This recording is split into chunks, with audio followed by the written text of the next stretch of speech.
Jeff. Right. Right. And 3, 2, 1, let's go. Back at it again. First episode of the new year. Yeah, well. So this is the first thing we've done actually since our Christmas film. First thing we're actually doing is an interview. Now, I was lucky to get this man on. He actually lives in America. No, we didn't specifically fly all the way from America for this. He was actually already over here. He actually owns his own website and stuff, does a lot of film work. And he done a fantastic review of our film for us as well. Got us a hell of a lot. So, Corey, how are you? Am I pronouncing that correct? I'm doing well. Yeah, Corey Lehman. Whereabouts in America are you from? I'm from Minnesota originally, but I live in Boston, New York area now. Yeah, I'm an East Coast man. Hence the represent. I got to represent America. New York! Yeah. So look, we'll be out straight and we'll start kicking things in. Yeah. So you do a lot of photography work. I do. You do a lot of film work. Lots of film work. Yep. Where did it start? What got you into the kind of interest of, do you know what, this is actually a cool gig, I kind of want to keep going on this? I could tell you the exact moment I realized that I was going to study filmmaking and eventually photography. It started with filmmaking and film editing specifically. Mm-hmm. And the exact moment was actually in college when I walked in my first week of college back in like 2013, September 2013. I walked in and basically I had a friend of mine who had been in an elective class called Media Studies and Production. Shout out Brendan Leno, our professor. So he invited me to the room of this elective class. I was looking into different classes. You know, when you sign up for different classes in college, the first week you can kind of swap them in. So I was looking at this class. He brought me in there. I met the professor, and he brought me into this room where there's this media lab, of like 20, 25 computers, all with, you know, the Adobe Creative Suite, the full editing lab. And then beyond that was a fully decked out studio, lighting, green screen, the whole thing. And I saw that, and I had, you know, ideas of getting into English and writing, because I've been a writer my whole life. And I saw that, and I was like, it was like a click in my head, I'm going to do this. And that same week, I had taken footage that I already had and just jumped into the program and learned as much as I possibly could. And yeah, kind of the rest is history from there. I got a lot of awesome opportunities through that program, through friends who were in that program. And that was like 10 years now. Your opinion, I'm an old man now. In your opinion, right? Because we've kind of said this before, we've had conversations with different people about this as well, you know, you're stating you went to college. Do you think that was really, do you think it was, in your opinion, considering you went to college, do you think that was a bit more beneficial for yourself on the learning process, you know, because I know a hell of a lot of people that just jump straight on the gun, don't go to college, just jump straight into it and YouTube it, like, do you know what I mean? Like, do you think it was more beneficial, in your opinion, going to college more so than just sitting back and doing it yourself? Like? Yeah. Well, let me tell you what happens when you get into, you know, signing up for college and getting accepted, whatever. You finally get into a class that's all bought and paid for, and they give you a book that you pay hundreds of dollars for, and it says "Shut up and shoot." So the name of the book that they gave us to read was called "Shut Up and Shoot," and so just stop talking and pick up a camera and go figure it out. Well, that's a good thing, but I do think there is an element of the social network. Like a lot of times when you go to college, okay, it's to get a piece of paper and whatever, and offside, you could probably do it you could do it at night, you could do it different ways, but I think it's the social network that links you up with people, which is beneficial. Like, for the difference from, let's say, a smaller college to a bigger college is the people you're talking to, you know, that way. It could be varied all over the place. You know, I went to the first college I went to was a community college, and I actually had a much better experience there. And after that, a little bit about education stuff. It's not totally based on that, but from there, I did well in that college, and I went to the College of St. Scholastica with a full ride scholarship because I did well. But there was a big difference. In the U.S., we have private colleges, we have state-funded colleges. So the community college was state-funded, and so they get a set amount of money for every class they offer, depending on enrollment, and the state gives them that money. But private, it's vicious competition between the professors. So as far as like the money side of things in the community college, just showing up, I had access to, like I said, the 25 editing computers, high performance editing computers, studio, all the cameras. That's a huge advantage if you're just trying to get into it, because you can go pick up a microphone, pick up a camera, and just shut up and shoot and go figure it out. The private school that I went to was night and day difference. There was one camera for 40 students. No way. The studio sucked. It was just a totally different experience because of how, and I learned a lot about business through that, and understanding how these these two entities in the same industry work. And I gained that's the biggest insight I gained from going to college. And one other point about that is I jumped into just trying to turn it into a business and try to make it my life's goal to work in this for the rest of my life immediately. So just after community college that summer, because of somebody I met, we ended up on a feature film that was shooting in the area, Strange Nature. That was the one we were looking at. You were saying. Did you have a look at that? First, yeah, we got to take, the three of us actually got to take a look around. I had to say it was actually pretty decent. Awesome. Philip. Would it be okay if you told us about your experience on the set of that film and what you learned from the set during your time? Yeah. So the film was it was an eco thriller film directed by Jim Oljula. He was actually from Duluth, from my hometown. So I was a PA. My colleague was a PA, and we just jumped on. It was 17 days of just crazy amount of work. We were gophers, as they call it, running around, picking up coffees, picking up all kinds of things from different stores for costume, art department, sound department. Whoever needed something, we were the guys that ran out and got it and came back. It was also shot in a very remote part of northern Minnesota.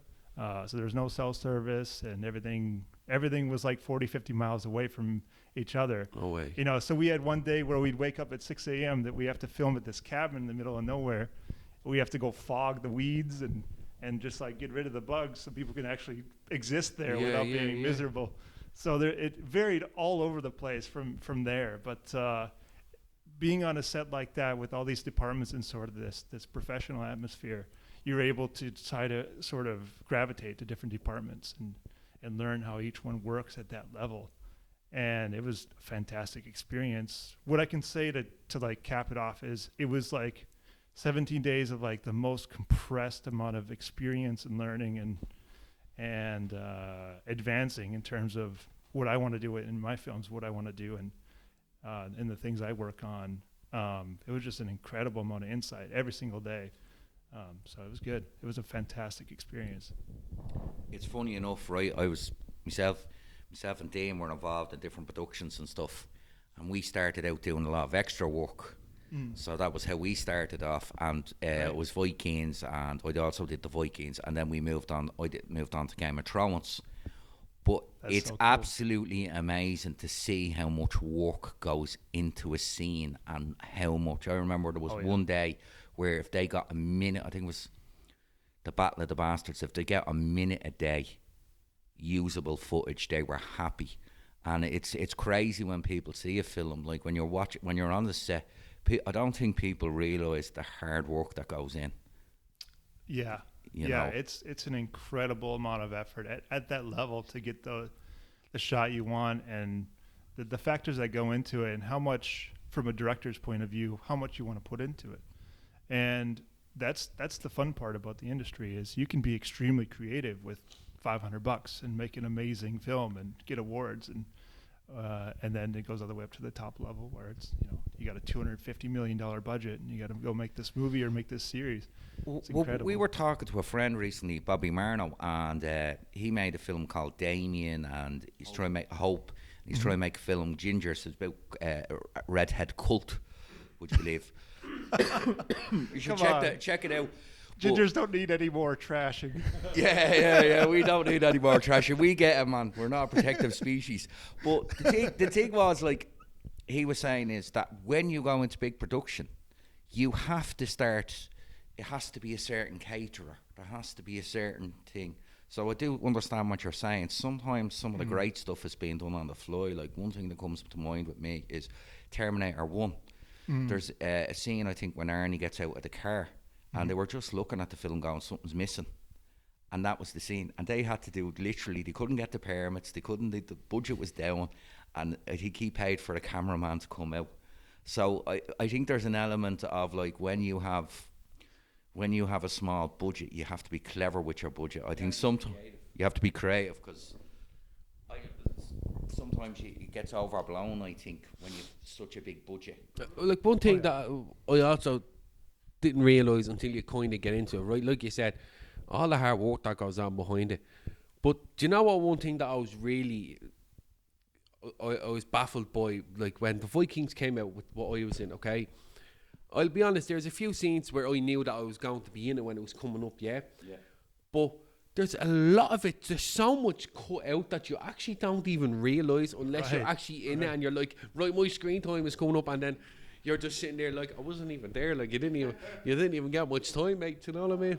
Yeah, one thing about being on a professional set is you see kind of who has the real power, as far as like what actually finally gets to the distribution side, finally gets put on a streaming site. I suppose nowadays and in the movie theater.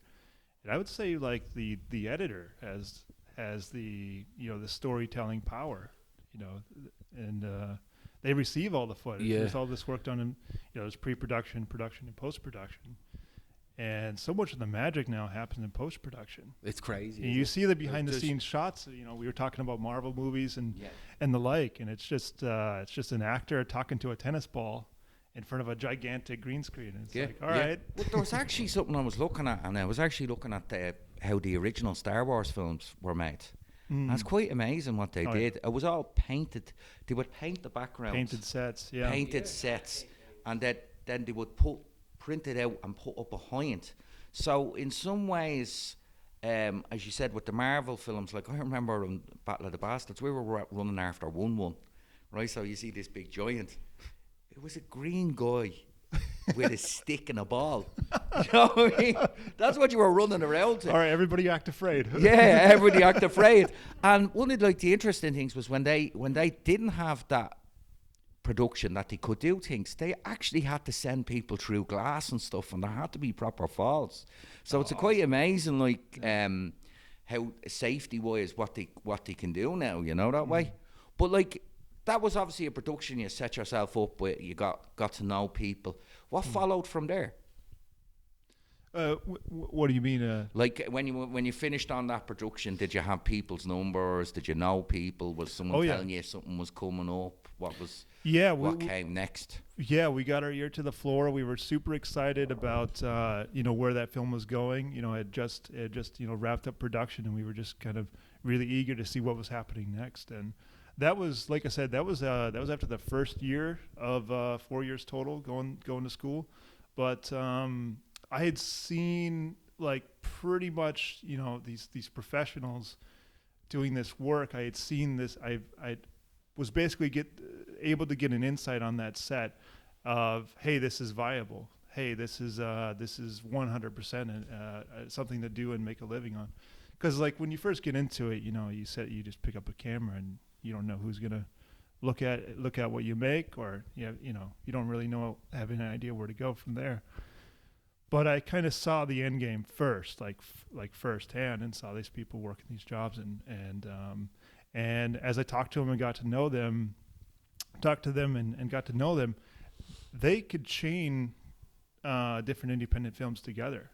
Like for example, like the sound guy who he was operating the boom, and he was a mixer, and then he had a boom operator.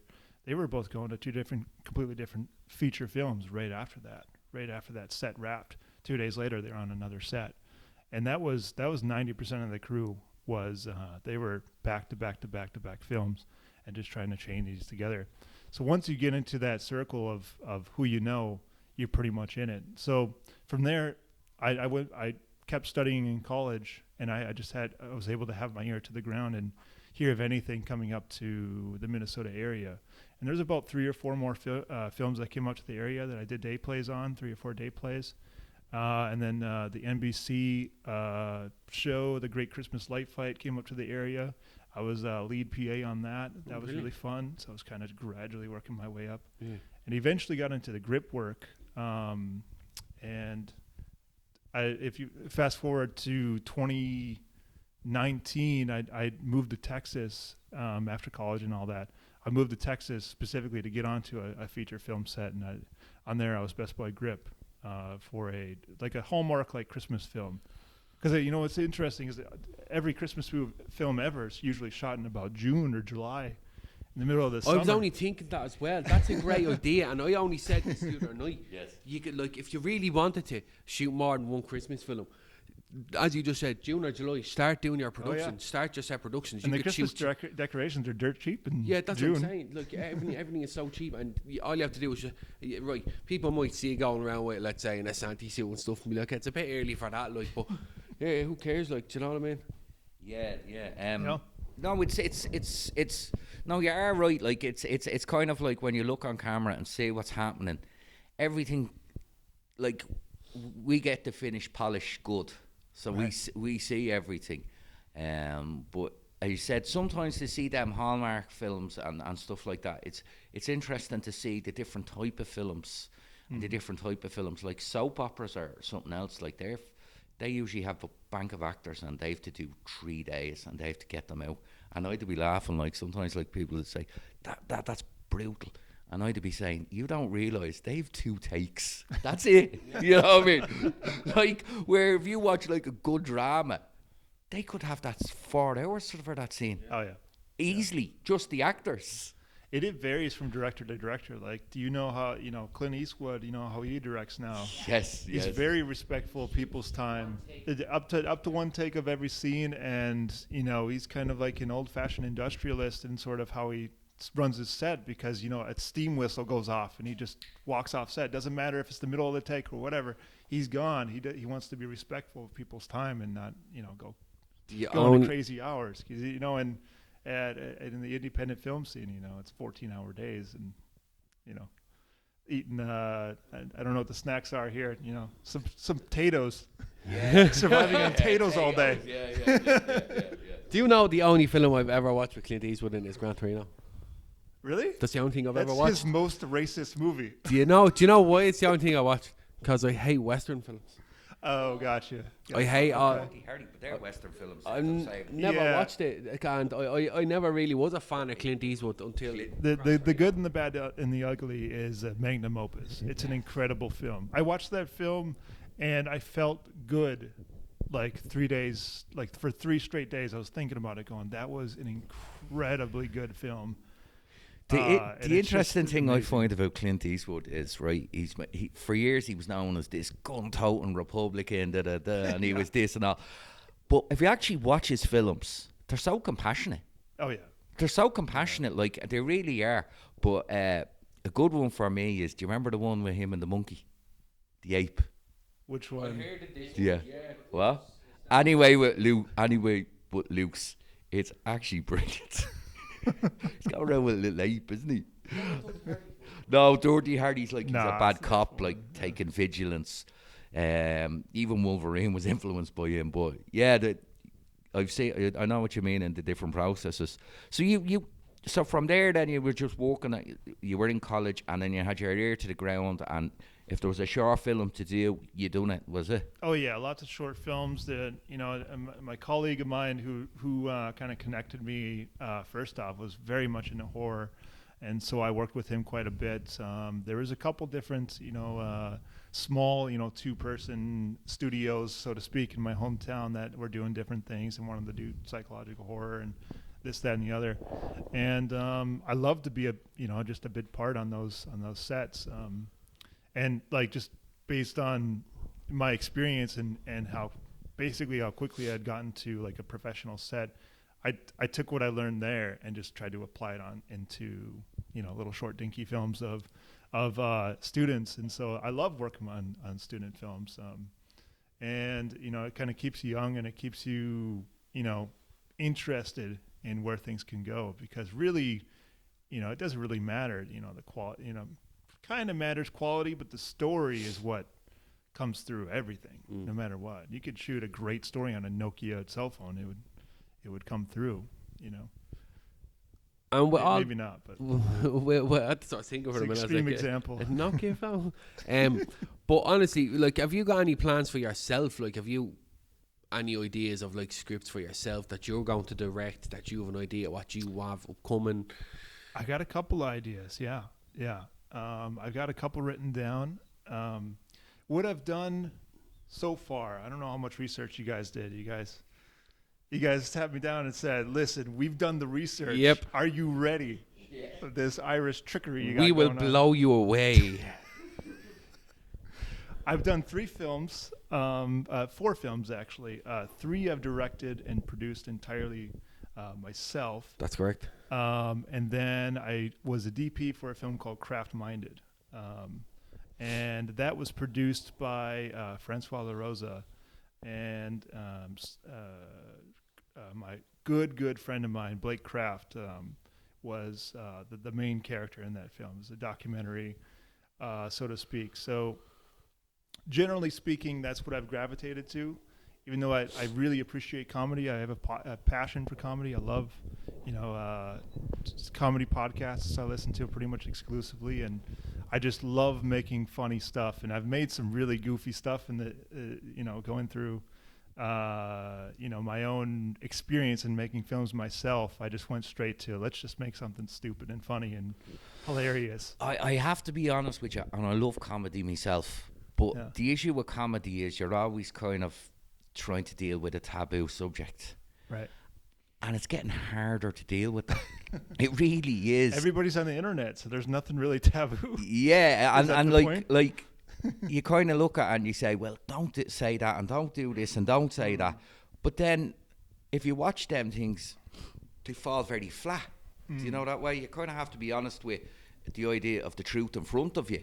But one of the ones I was looking at was Unhomeless, or Unhomed, is it? Yeah, Or, Unhomeless, the Clark Jones Unhomeless. story. Yeah. That was interesting. When I was watching that, I was watching clips. I couldn't get the whole footage.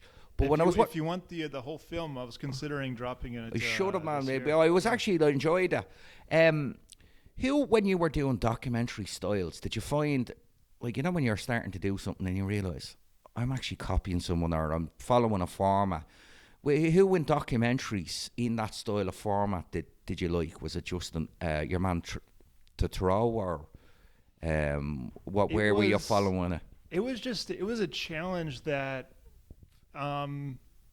it was a challenge to look at it and say, hey, this is a story happening here, because I shot that specifically because I loved the story that was unfolding with Clark Jones. I loved what was happening. It was happening right in front of me. So generally the story is, this gentleman, he was living in his truck.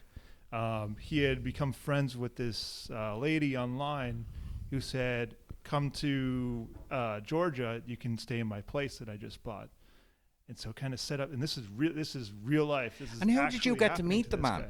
Because you met him at the right time when this was all Just happening. really bored during COVID, and he happened to be in the same area at the same time. as I It was a bit of walking luck. past, and we just kind of became He's friends. quite a generally. character, he is.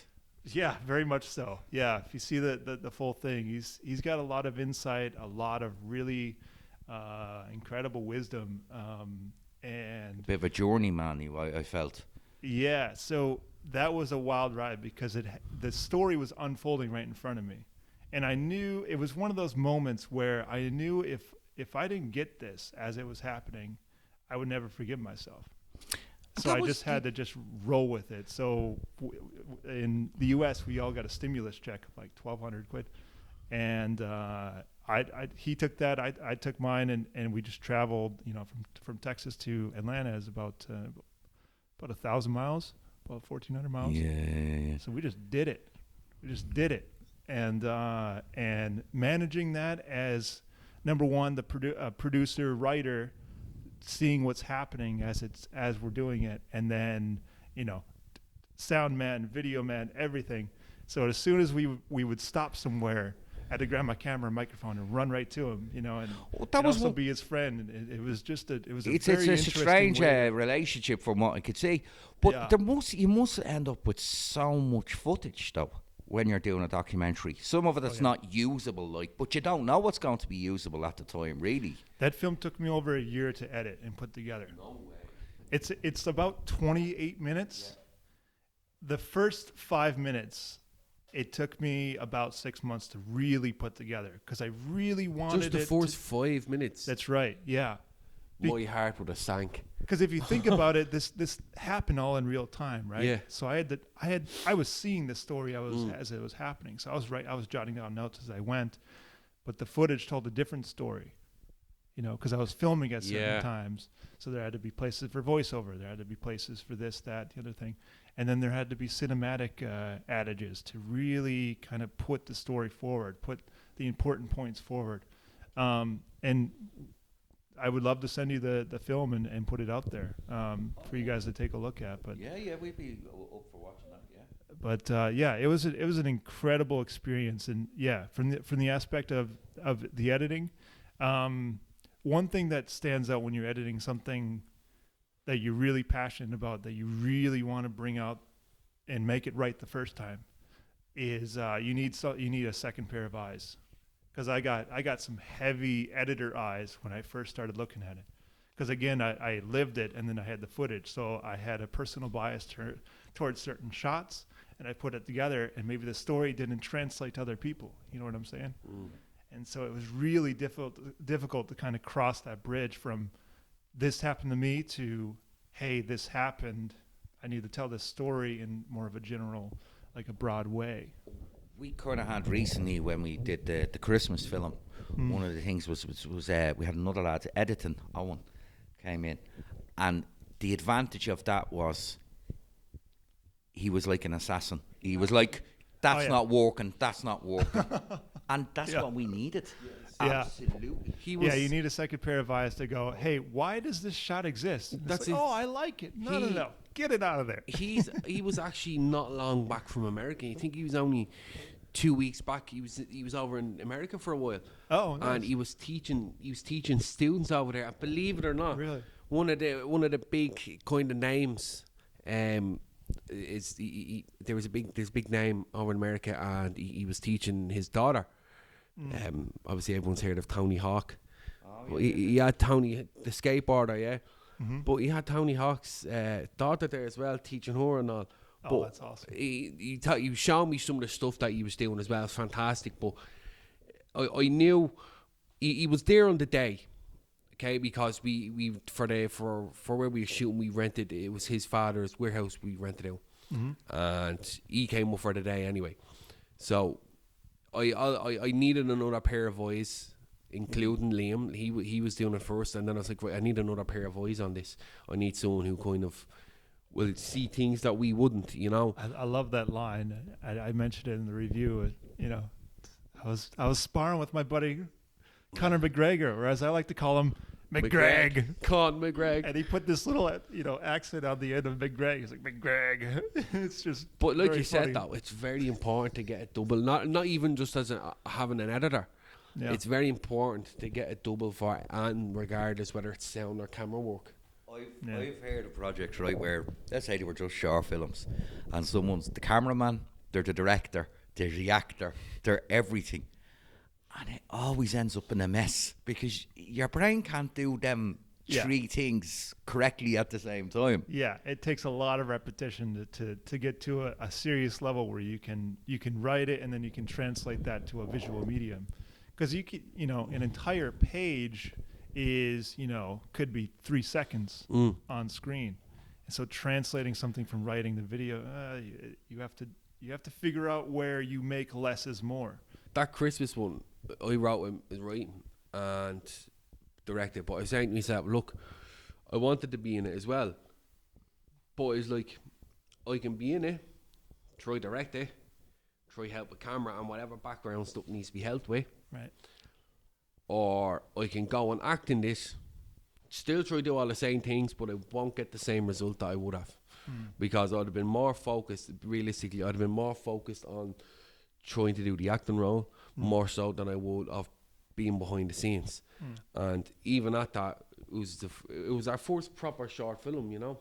It was our first proper short, and I'd never done any directing before, and I have to say, like, as we mentioned already before, there's some stuff in the background that some people don't even think of that's so difficult.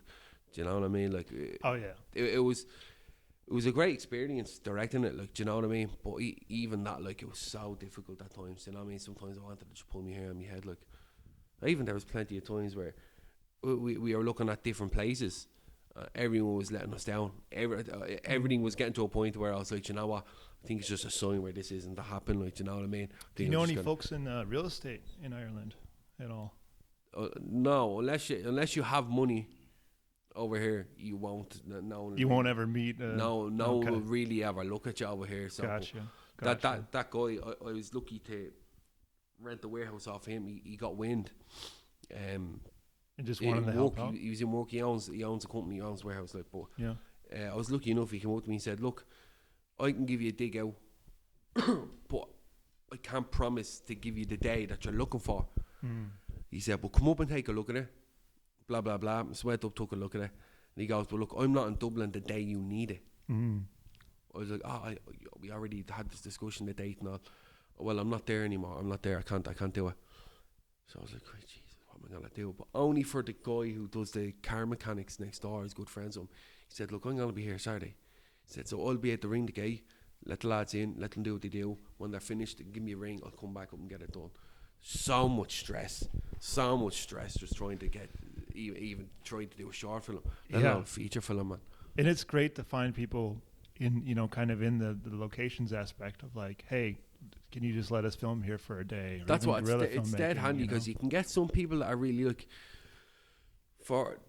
I'm looking at something, and a fella turned around to me and goes, "Look, I see you are doing the film work now." I was like, yeah. He goes, "Well, look, I have a pub here, I run it, anytime you need it, give me a shout, blah blah blah, dates, times, like, Sure. grand." Do you know what I mean? It's dead handy, but like, Yeah, and as the busier you guys get, which I wish you guys very much, success. I think and this more year is going to be films. really big, though. This year. I want to know what you're doing next. What's next? We've been talking about past stuff. I want to go present and future. Well, I'm not going to say too much, but there's a lot of paperwork that's to be done, and it's just, as you mentioned, Bobby Marno. And that's where it gets exciting, because you got to delegate to a producer, you got to delegate to a locations man. It's exciting to an extent. I'll be honest. I'm not going to try to sugarcoat this. Yeah. It's exciting to an extent because there's so much that I'm still trying to learn, Sure. all this paperwork stuff. Yeah. But it's a whole concept of like, there's still so many greedy people and greedy obstacles I still have to get over first, Sure. before I can even have anyone even consider a script. You're talking about like proper filming and funding and that type of thing. I wouldn't even say funding, more so distribution. Like, Gotcha. Yeah. I think what we Anything will else? say is that there's talk of doing more short films. There pretty much is. I'm Awesome. just gonna let that get out of the way. Yeah. But there are so many ideas that we have right now. We kind of been passionate about wanting to do the films that we have in mind. I've been looking to direct a few. Dean's been looking to direct a few. All that stuff. So it's basically just more. We've been very busy people, and we just kind of had this passion that we don't want to die. We don't want that to die. We really want to keep working on. We really want to keep making so many films. We want to keep making films. Yeah. It's just a matter of pretty much what Dean said. All the obstacles that we have to overcome. I think we need to relax. Forget you're the interviewer. We're interviewing you, man. Do you know what I mean? We're giving life stories away here. Do you know, it's a great interview. But I want to share something. That I just spoke with a gentleman. He was an associate producer for James Cameron from 2000 to 2006. Oh, and he's a mentor now. He doesn't work with he finished working with James Cameron, and he mentors younger filmmakers now. And he actually has a film. I probably shouldn't say, but there's murmurings of a film from the States coming here to film here. Yeah, yeah. Tune into this next week. Are the 4 Stories guys going to be on a professional set But, as in departments, you know? We hope so. Yeah. You guys could all jump on as PAs or set PAs or whatever. I'll do on. Yeah. Let's be realistic, but look, we go back into yours because we kind of threw you away on your part now. You know, you were saying that it took you a whole year to edit that film. Yeah. So yeah. tell us more about it. Like, Well, at the time I was in Austin, Texas, I was working with a podcast studio, firing out podcasts for different people who come in, and they wanted a show produced, and they would get their own guests and stuff. So I was a person there just turning out podcasts like crazy. Like every week, 3 to 5 podcasts from different people. So with that, I had access to an editing bay, an editing computer.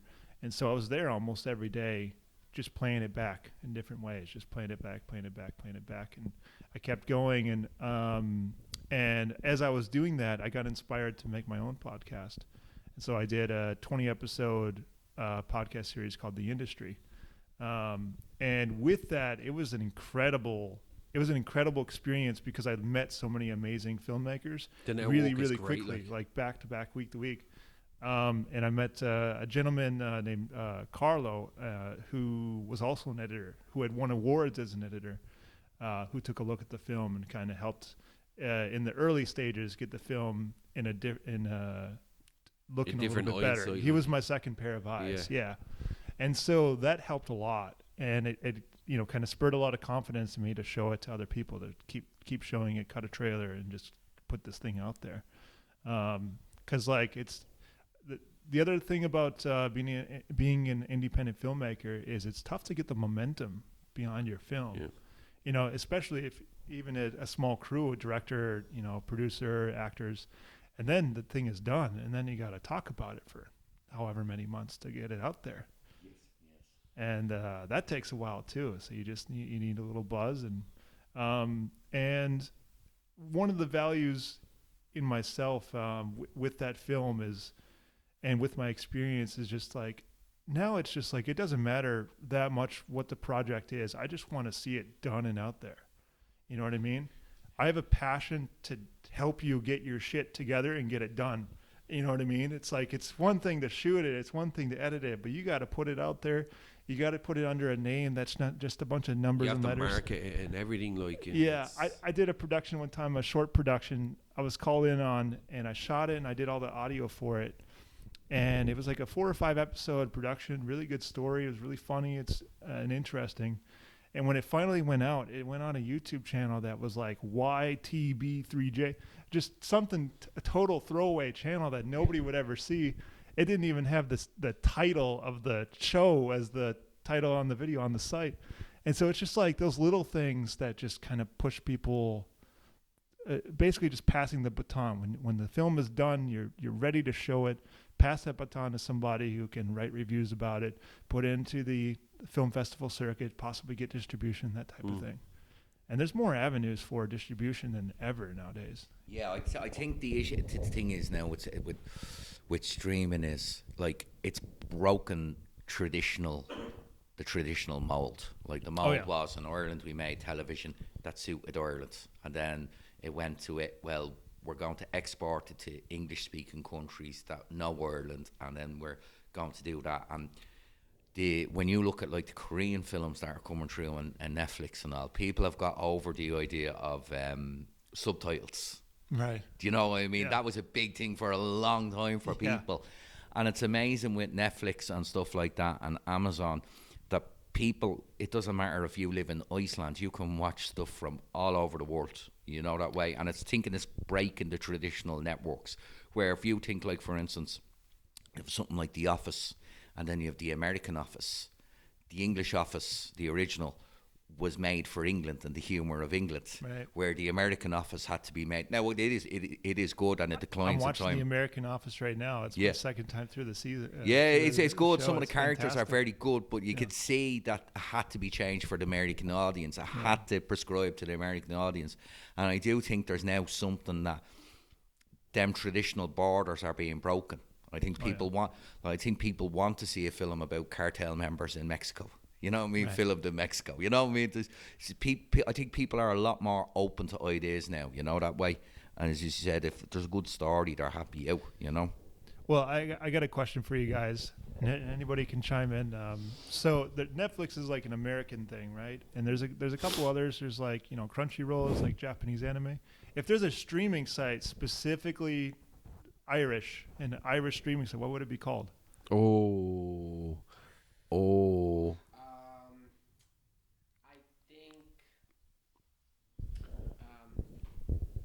I think maybe it's so hard to pick up a name, but I got two. But I think it might have something to do with era. I think Era. I like that. Era. yeah, it's like the Irish translation of Ireland, you know? That's too plain. Yeah, it's too plain. That's what I was kind of worried about. I think it's too plain. No, you want something kind of exotic and Chicken fun. roll. Shake and roll. Chicken roll. What are we What's that famous mean? for? Using a French baguette and putting Chicken less mayo and everything. chicken roll. Jesus. The Mashers streaming site. Mashers. Mashers. Well, you mentioned the term crack earlier, but it's CRAIC, right? So what's that mean specifically? Crack. It's Usually- slang. It's slang. Well, actually, if you look into the words, some people reckon it. You see, because certain groups of Ireland were moving across and back from England, there is a spread of slang, and crack basically just means fun. Now, I was in Fun, New York. okay. I was in New Crack York. means something different. Oh everywhere yeah. else. I was in America, and I was in New York, and it was a few years after September 11th happened. So tension was high. So when you're dealing with like immigration, and I was only on a holiday. We're dealing with immigration, and there's guys with guns around you and all that. You're kind of like, I'm just here for the crack, and it's like, really. Like, I'm just here to have a bit of a laugh. It's St. Paddy's Day. We're going to have a bit of fun. Yeah. So, it So is. U.S. immigration thinks every Irishman coming through is a crackhead. Yeah. I'm just here for the crack, like. Yeah. Because you get a football team coming to New York for a holiday, and they go crack. What's like? Yeah. Oh no, go ahead. What are you saying? I think we found our streaming service name, Crack. Yeah, I like that. No, it kind of it imbues the Irish. Have humor. it down as what's the crack? Yeah. Because what you're searching for, the crack. What are I you think that's a searching? great slogan too. What's the crack? Yeah. Do you like that? Yeah, can you imagine, just visualize with me for a second. You open up your smart TV. You got Netflix, you got Amazon Prime, you got Apple TV. And you what's got the crack? What's the crack? And then you turn it on and it says, "What's the crack today?" And then it's an Irish, And then, something Irish. It's actually. and then the face of Colin Farrell or Barry Keogh pops up. Colin Farrell 24/7. He's just like reading and doing his You taxes. see, the funny thing is that we've Irish film sometimes and television doesn't always translate, because to be Irish and be Irish American are two different concepts. Right. Do you know that way? And I remember Father Ted, which everybody in Ireland loved, got exported to America. And they hated it because they felt it was anti-Irish, it was slagging the priests, it was anti-Catholic. But like, it was coming from Ireland, but they couldn't understand we laugh Right. at that. Do you know Right. that way? Yeah. And you were like, what's the problem with Father Ted? It's anti-Irish. You're like, every comedian in Ireland got a job out of it. You know what I mean? The best, like. What's up with all you on Paddy's Day? I'm sorry? What's up with all the What's up with all the Americans? You love Paddy's Day as well, don't you? We do, yeah. Chicago's the big one. And so's Boston. Boston likes it a little bit as well, don't Boston's they? pretty huge. I haven't actually seen St. Paddy's Day in Boston yet. Oh yeah, Because I've been here. Last year I was in Dublin for St. Paddy's Day. but if you actually look at some of the stuff over in America for Paddy's Day compared to here, like, we're doing it wrong. I was in I New kinda York. like- I was in New I like York. the I was in parade, New though. York It's for fun. I was in New York for Paddy's Day, right? And yeah, there's the big things like Chicago makes the rivers all green and things like that, Yeah, and the that's a whole big lot. one, yeah. And there's that great. But one of the Mainly big just things getting for as me, drunk as possible. yeah, one of the big things for me when you're in Dublin and that the parade comes by, it's floats, right? Yeah. So it's like they get a lot of community groups in and art groups in, and they do floats. When I was in New York, we were saying, like, what's the Paddy's Day parade? It's lots of marching bands, like, you know, military marching bands, and a few little Irish groups, and everybody walks. There's barely a float in it, like, you know what I mean? There's some cool artsy stuff. There was like some Irish like mythological creatures, and you know, There does seem to be fairies some and cool like stuff, that. but like it was just over here. We don't have the same amount of marching bands and school bands. It is kind of the like a same way. muted, like this is a, you know, like a government sanctioned parade, and it's marching bands, it's high school kids, it's all the normal. Yeah. Well, I mean, like, you know, you got to find a place to turn up and go nuts. Oh yeah. There's plenty of places in Ireland where there's a house in the middle of nowhere where you can get real loud. That's like every house ever in Ireland. I've rented them out. Go hang out in the mountains with a Bluetooth speaker and just have fun. Yeah, That's man. a Have St. you ever Paddy's out Day. Glenmalure? Where at? Glenmalure. If you go to Wicklow, are you driving? Or can you No, cars? we're usually There's taking the trains. And Yeah, stuff. there's Lara and the town of Lara, and then there's Glenmalure, and there's an old Glenmalure. hostel I go down to Glenmalure Lodge, and you can't get any signal, and it's brilliant. You can be there for 24 hours. The old house you showed Yeah. That looks class, but at the same time, you're like, No running electricity, no running water, and it's just great. It's the building's the same as it was in 1890, so it's great. I got to know where that is. I'll go there. Yeah, and, no, it's do great some for a writing, filming you know? location and all that. You know what I mean? You should look into it. We'll connect you up with the details. That'd be cool. So, is that something you want to keep pursuing? Is the documentary format, or that's where your heart is? I think personally, what I did is like I made a lot of dumb comedy for a while, and I have a lot of that like written. But kind of over the years, I've switched to the other side, and just I wanted to stretch my dramatic muscle, and I think that's not that uncommon for comedians to go from, you know, making comedy, making funny things, and then just trying to find this serious bone, and then try that. And so that's kind of where I started. So I have, you know, a handful of films now that are kind of in this very personalized documentary in a sort of way that I've put together, and I've got sort of a collection of them now. What personally, I think what I am looking into doing in the future as far as production is just leveling up as far as like how much I can put into it, because I've done commercials and short films and the like and things like that. So there's a lot of things that I can do on a set that I can do without it taking too much energy, without it taking too much time. You know, I've learned how to delegate. I've learned how to, you know, speak the language of costumes, art, sound, and video, and be able to delegate and kind of bring a team towards a you know, one objective type of thing. And so what I'm looking to do is just level up and direct some things and really kind of be at a level where I can take on a little bit more responsibility and make a film that's just got the fidelity of, you know, ordering in props, building sets from scratch, setting up lighting, pre-visualizing these things, really kind of putting all the layers of elements into a film that gives it a voice on top of just setting up a camera and having somebody speak at it that has its own place. But setting the light that says something about the scene, setting the, you know, lighting is a huge part of film. Yeah. I don't mean to ramble, but that's where I want to be. So like your friend in the warehouse, if I could, you know, for example, if I had access to a large space and a budget, you know, I would love to build a set, build a sound stage, and start there for a film, and you know, write it from scratch and then shoot it from scratch, you know, instead of kind of, because I've done the on location stuff and just kind of manage that way, and that's fun in its own right. But by location, in the result that you can only film between certain hours. If you have that sound stage, like if you look back some of the programs like Frasier, had to be done on a sound stage. Right. So they had the time to commit to the scenes, Right. you know, that way. Mm-hmm.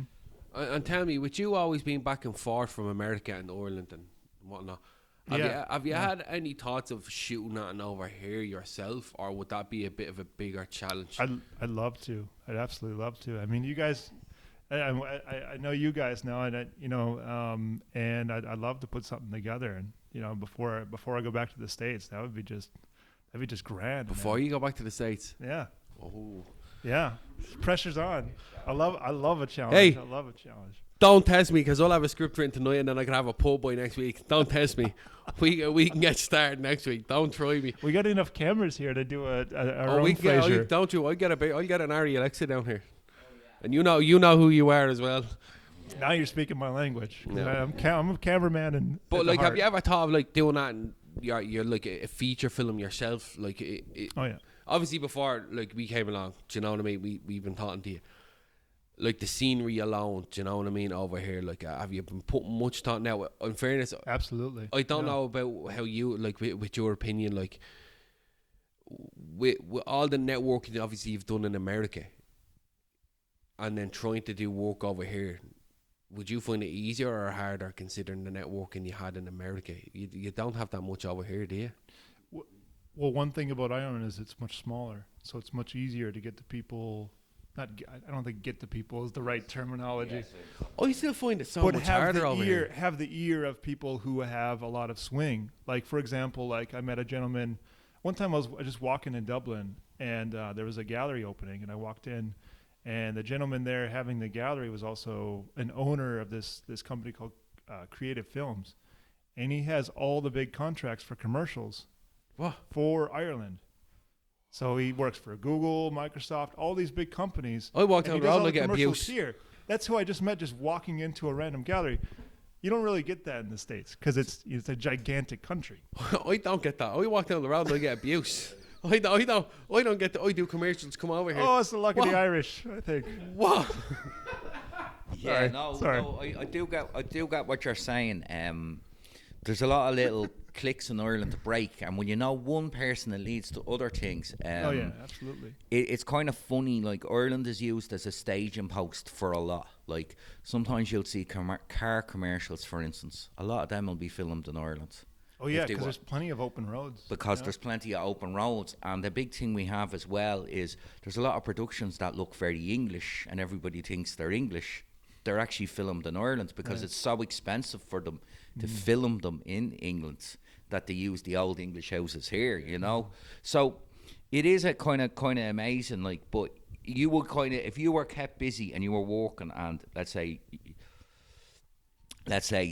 there was constantly commercial work, you'd be happy once you're learning and moving forward. You're not of the opinion I do I do the arts. I don't do, what would you say, Oh, sell no, the I've- soul sort of stuff. I've totally made a compromise on that. Yeah. Because commercials absolutely has its own place, and you can be just as creative on a commercial set.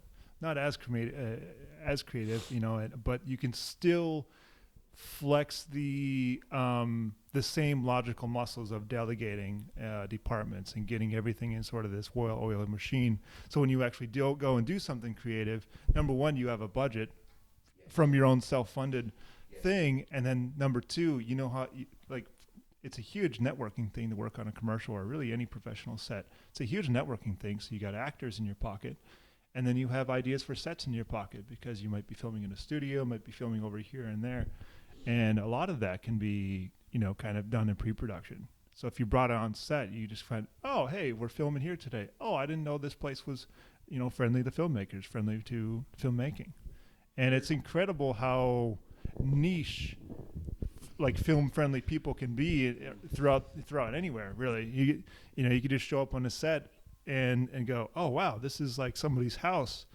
and they're totally pro filming. They You love see, the it. thing is, it kind of leaves a time map when you film in a place.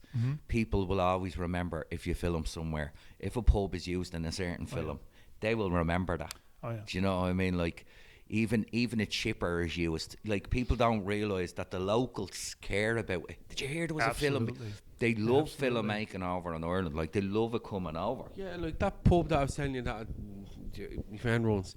That's all. He got, because I put it up. I was looking for a pub, and he got on to me and said, "Look, what I run the pub down here. What are you looking for?"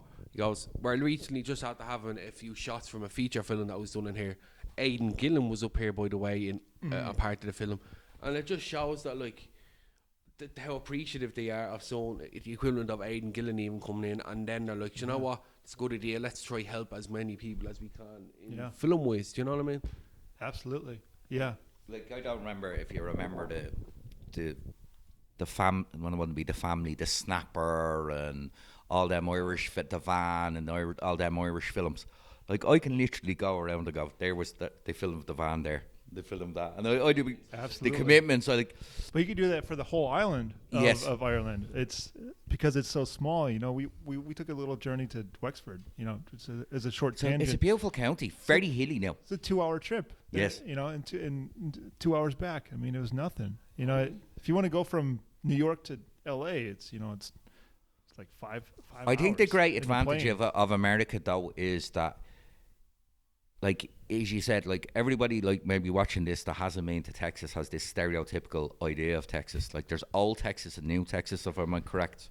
Well, the reason I say New York is because anybody Yeah. not from the States is like Texas or New York. Yes, or yes. L.A. You know, they don't really know the other places. So if I say Minnesota, you might think Fargo, but that was in North Brock Dakota. Lesnar from Minnesota? Is I'm he? sorry? Brock Lesnar, the UFC fighter in the WD. I know he played for the question. Minnesota Vikings. That's their big team, isn't it? Yeah. Minnesota yeah. Vikings, NFL team. And we got betrayed again this year. Yeah. Not to turn into a sports podcast, but No. But that is a thing. Like, but I do think that's the thing about America, that, like, there is such a distance, but you've such different climates.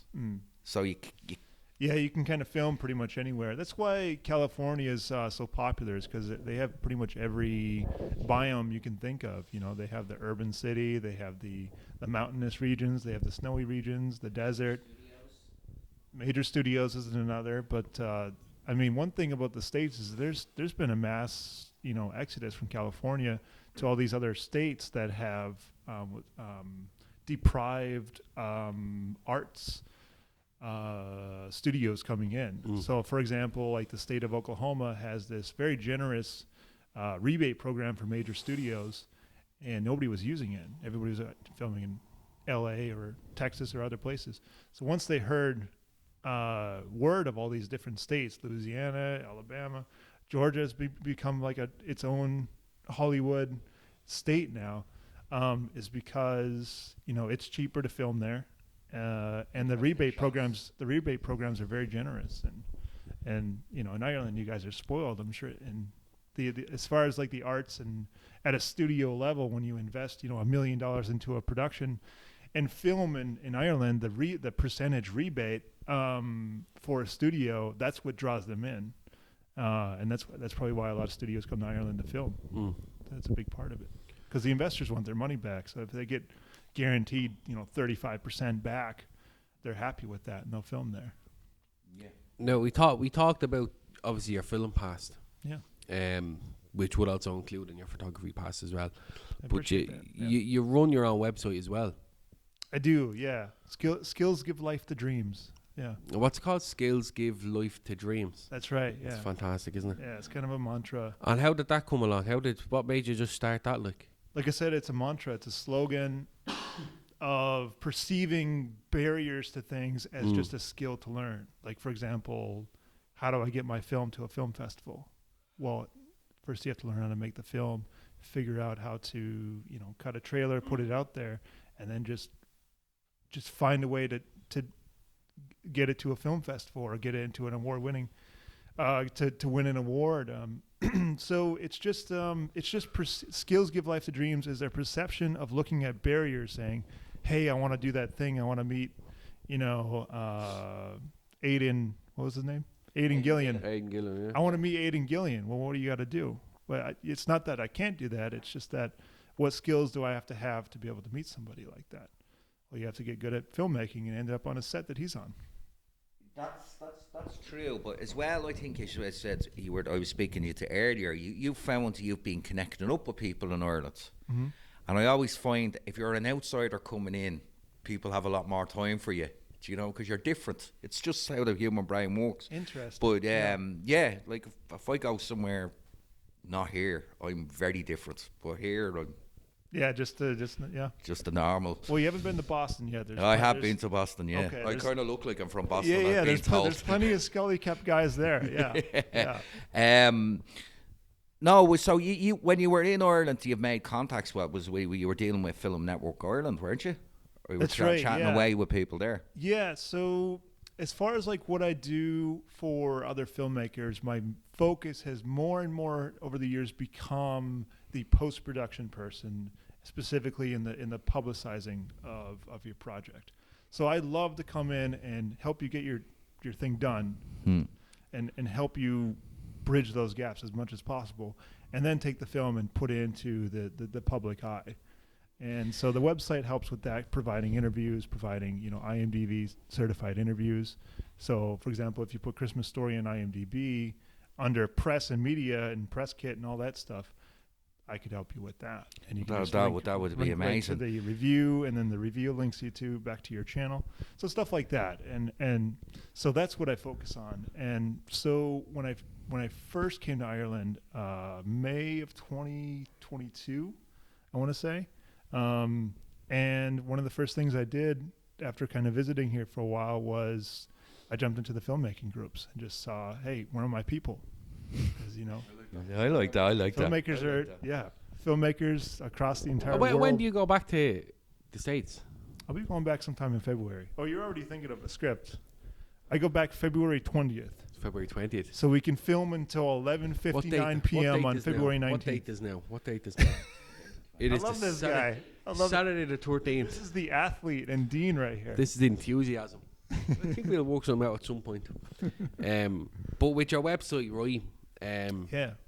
We took a reading as well, and Did you catch the review of The Green Knight? That's my most popular article for whatever reason. We've found we've done stuff, and we've done things that we thought people would like, and then we did topics that we thought, sure, I like that, and it just won't be a big deal. And they were actually our most popular things. Right. Do you know right. what I mean? It's the thing Yeah. you didn't think was big of a deal. Yeah. I don't know if it's the attitude going in or the whole lot. So let me ask you guys, like what's the biggest barrier for you guys? What's in the way of you guys just getting to where you want to be as filmmakers? I think it's a matter of getting the name out really now, and For- that's what we're getting trying four to stories do. out Is there, to yeah. connect with people. Each project we do, we network with a group of people, and I find out with that group, you will find certain strong characters, and you go, I want to have them on set next time. And then all of a sudden, like our last film had a mix of people that never done it before, people that had some experience, and some people that had a lot of experience. Oh yeah. And it actually made it really good because the inexperienced people were really excited about it. Yeah. The people that were doing had some experience, were kind of trying to, and the other people were kind of, let's say, let's go for it now. And I think that's the thing about film. It needs to come from different angles. Oh yeah. You know that way? I think another thing for us is probably, my downfall in it is time. Is time realistic? Sure. Not even funding and money. It's just the time. Like myself and Paul, we work full time anyway. Sure. So Monday to Yeah. Friday, we're in work. I don't finish work till 5 in the evenings. Right. So by that time, I go home. I have to go home to the two babies. Right. Do you know what I mean? So Well, there's your actors there. the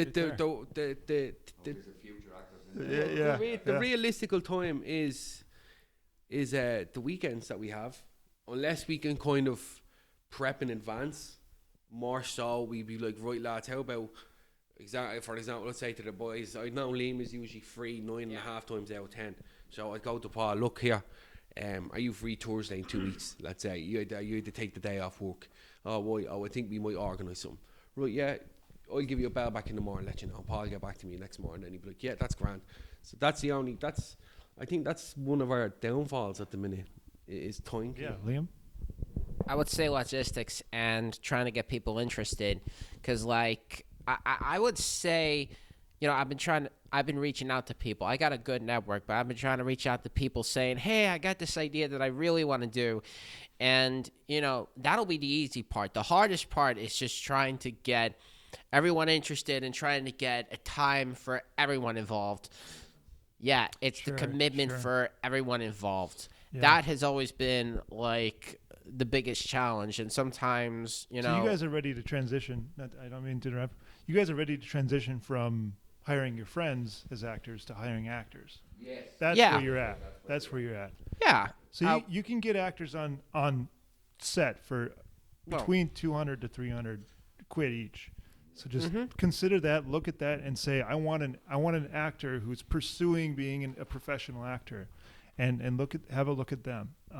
well, Because that- you guys are getting more passionate about your projects, and like I said earlier, you want more fidelity in your projects. You want slightly better performances and that type of thing. So you have to go to where the talent is. Oh, where yes. people want to show their talent, definitely. and that's actors. Yeah.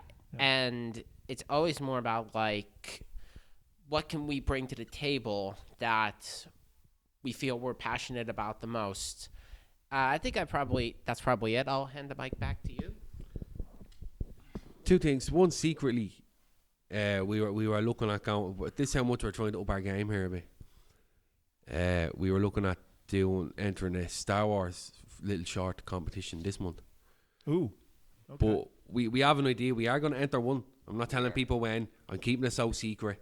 Okay. There's going to be a lot of stuntmen in it. There's going to be a lot of stuff being done in it. But you have a 6-minute time frame. That's all you have is 6 minutes. Okay. But I have a lot that'll probably be done in about 5 minutes 23 seconds if I'm right. That's what I have down. You mean sketches like such? You mean sketches? Yeah. The Star Wars one, yeah. Yeah. Yeah, it's there is plans like the thing is we've discovered, right, is the more you do with it, because you came from like just making films for fun. Right. And then when you really make the film for fun, you realise we should have done this film over 3 or 4 days. Do you know that way? And Yeah, when that- you really start calculating how things are done and how much time you want to spend, making this thing good. It's Like that Christmas one, Yeah. I really underestimated the time I needed for that. Big time. I've never been on a set that stays on time for independent films and professional films as well. I was very sure I was only going to need the one day. Mm-hmm. I could have actually should have got the Sunday as well. I'd have had the 2 days. I wouldn't have been as rushed in a sense. Yeah. But still turned out well though for the day. yeah. I have to say, this is the first interview we had where we're actually being partly interviewed as well. I liked it. I like the little twists and turns of the tables here. It's a bit cute. I like this, man. Well, we got to get creative. You guys can't see it who's watching, but we're very creative with the way the cameras are put up here. But I think we did good. Liam did good. You guys did good. One quick thing, right? It's gonna be a little topic, and you can tell me to F off if you'd like. Right? Go for it. Took a look on your website, Uh-huh. and there was a point in your life where like you were really down there, like weren't you, in the gutter, like? Oh yeah. I can be very dramatic, but I tend to keep it to myself Yeah. for the most part. Yeah. Yes, I mean, like that's part of the reason I opened up the website, is just kind of have a place that's like an outlet for that type of thing, and be able to like articulate things that, because everybody gets upset or just totally just defeated by life, because life will just kick your ass. Probably more so in Ireland, because you got Conor McGregor here. Life can have a Conor McGregor punch right in your gut over here. But Well, yeah, if you knew about Conor McGregor punched an elbow in the back of the head in the Marble Arch over refusing his whiskey. It wasn't even his whiskey, it was his stout. Oh, it was his whiskey at the time, proper that's 12. wild. Yeah. That man wants to run for what, president, leader of Ireland? I don't see it happening. I'll be honest. I He's heard a lost the- story about yeah. that. And let me tell you guys, you should vote for him, because if you don't, he'll probably punch you in the face. Yeah. He wants to run for president. He's talking. Yeah, there's a Elon story- Musk is there's getting talk of in it, and all. yeah. Like, you see, the thing about it is, it's like any system. I think Trump maybe changed it in that he did not come from the political establishment. He funded the political establishment and came in as an outsider. It's very hard to get into the political system in this Yeah. country Yeah. not following the steps, if you know what I mean. Yeah, exactly. Generally, you Exactly. start off, do the councillor, then you become a TD, which would be like a member of parliament, and then it's become government. Or you and have just marry a support. Kennedy and you're good to go. Yeah, where in this, he is talking, but you never know with that man, because Right. he is a great promoter of himself. You know that way. Like, whether you even look into the UFC when he was there, like the pay-per-views when he was there was unbelievable. People travelled to see him. He got the Yeah. crowd going. Yeah. There was other fighters that, let's say, were good fighters, but they didn't have the crowds. They didn't know how to mix it up. Didn't know. He courts controversy, and it can be quite hard to know if he's serious or not. But then he gets an idea in his head. You know what I mean? You know what you guys have. You know what the Four Stories has for Conor McGregor is. I don't think anybody's ever called him McGreg. That's a unique thing that you guys could be proud of. You know. Before I ask you one more question, Yeah. right? Yeah. Firstly, We're towards how the end here. how rude of us that even the minute I came in here, I didn't wish this man a happy birthday. Happy birthday. It's this man's birthday today. Actually, I got something for you guys. Hold that thought. You got it for us. He's 21. 21. I'm 30. I'm an old man. He's 21. Don't mind him. The Conor McGregor situation has just gotten to him a bit.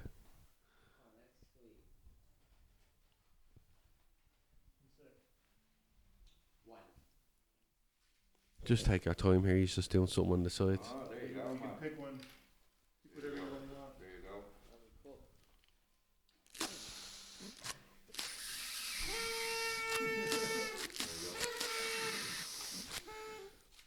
No, a big happy birthday to you, though.